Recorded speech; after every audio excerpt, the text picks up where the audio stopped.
berhati-hati. Walaupun hakikat khusyuk itu ada di qalbu seperti yang kita jelaskan pada pertemuan yang lalu, di mana mahallul khusyuk al-qalbu, bukan berarti lahiriah tidak menunjukkan. Nah, mari kita lihat apa yang dikatakan Ibnu Qayyim rahimahullah. Husnu adabil zahiri unwanu adabil batin. Baiknya adab lahir manusia itu merupakan alamat dari adab batinnya. Itu nan bahasa awak nan lahir menunjukkan nan batin. Karena itu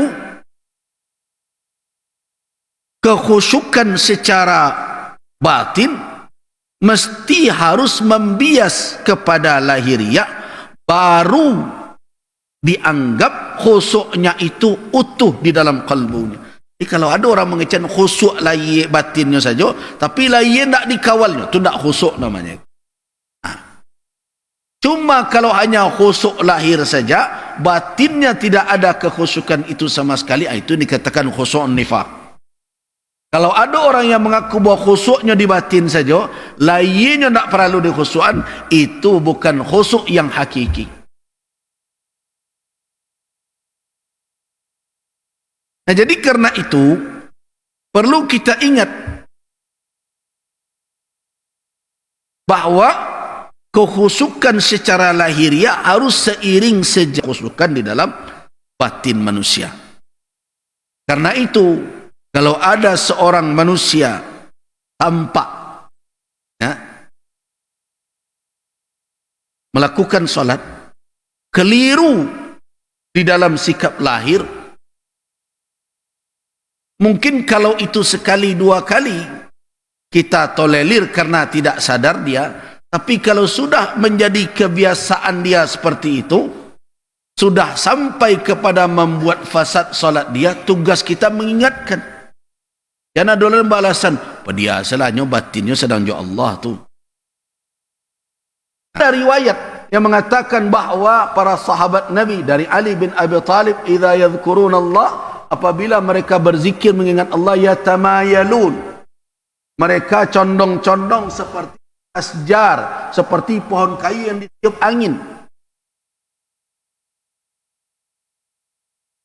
Perlu diingat, apakah itu aslan azimatan, apakah itu perintah asal seperti itu, atau memang sesuatu yang lahir bukan karena disengaja melakukan itu. Satu. Yang kedua, karena dia zikir dalam makna bahwa tidak ada kaifiat khusus, maka tentu kalau dia lahir tidak berdasarkan kepada qasad, keinginan, disengaja demikian, dimaafkan karena tidak ada kaifiat khusus. Tapi kalau salat ada kaifiat tersendiri. Wahiba raqabah, wahai orang yang punya leher, irfa' raqabatak, angkat leher engkau. Laisal khusu' fil riqab wa innamal khusu' fil qalb, fil qulub. Khusu' bukan pada ketundukan leher begitu. Nah, jadi karena itu perlu diingat bahwa antara lahir dan batin itu seimbang kalau dalam khusyuk. Artinya qalbu ada kekhusyukannya dan lahiriahnya ada pula kekhusyukannya. Nanti ada rukun khusyuk lahir. Rukun khusyuk lahir itu apa? Yaitu niat harus ikhlas, tulus, tidak ada syirikat padanya.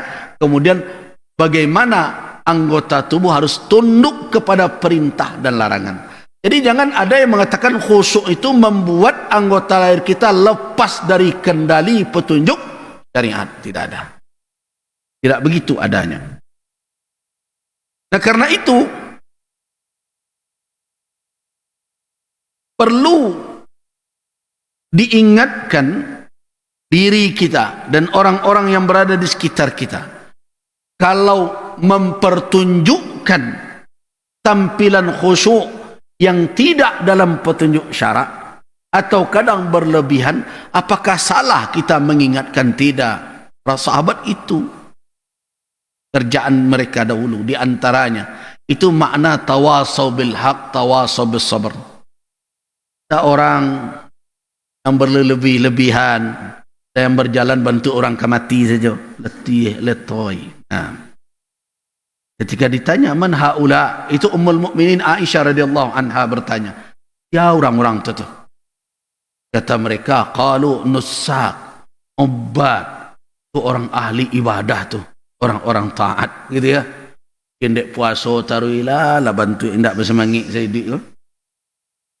Menunjukkan, menampilkan seolah-olah mereka ubbad, mereka nussak. Faqalat, apa kata Ummul Mukminin Aisyah radhiyallahu anha? Umar bin Al-Khattab idza masya asra'a, wa idza qala asma'a, wa idza daraba awja'a, wa idza at'ama ashba'a, wa kana huwa an-nasiku haqqan. Itu kata Ummul Mukminin Aisyah radhiyallahu anha.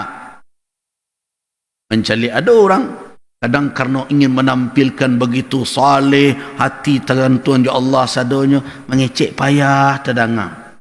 Saya sampai ini ya. Aku cerita nak payah awak mendengar, weh ni orang siap tu. Kalau berjalan tangguang demen tu nak ke sampai. Kalau makan bentuk tak naik nasi kena. Nah, ada orang yang seperti itu. Nah, itu di zaman sahabat ada itu yang begitu. Nah, apa jawaban dari Ummul Mukminin Aisyah radhiyallahu anha? Tahu enggak kalian? Kana Umar bin Al-Khattab. Umar bin Al-Khattab itu idza masya asra'. Kalau berjalan cepat dia jalan.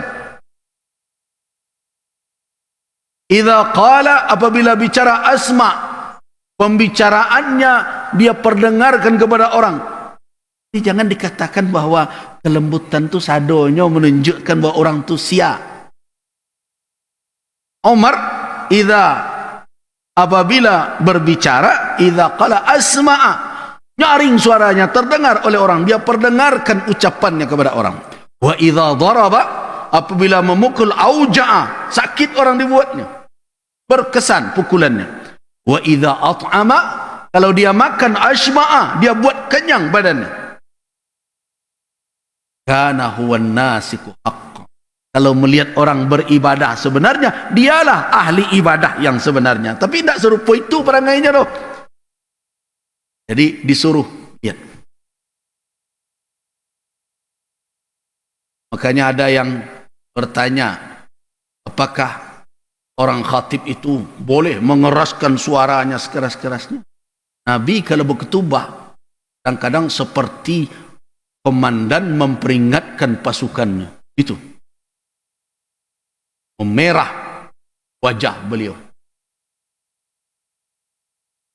keras suara beliau. Jadi ditampek-tampeknya.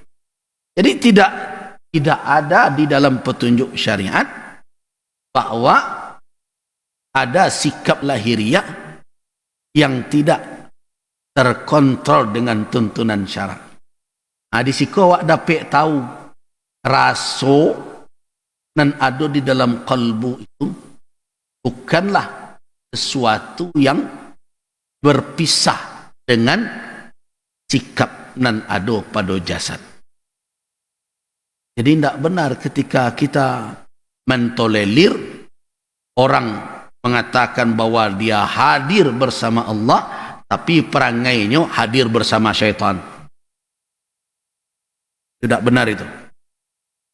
Ada orang yang mengatakan dia hadir bersama Allah, tapi perangainya hadir bersama syaitan. Jangan nanti dikaitkan lagi dengan kisah antara Nabi Musa dengan Khidir. Dengan Khidir. Nah, ini yang terus dijadikan alasan bahwa ada orang yang berhak berbuat di luar pengetahuan orang yang katanya awam. Nabi Musa tidak awam. Sehingga ada yang membenarkan tindakan orang secara lahiriah menentang syariat dengan alasan bahwa dia tunduk secara batin. Tidak ada. Nabi SAW dan para sahabat beliau Nabi adalah tauladan utama, jaminan bahwa beliau adalah uswatun hasanah, dan para sahabat beliau adalah kan nujum, bagaikan bintang di langit.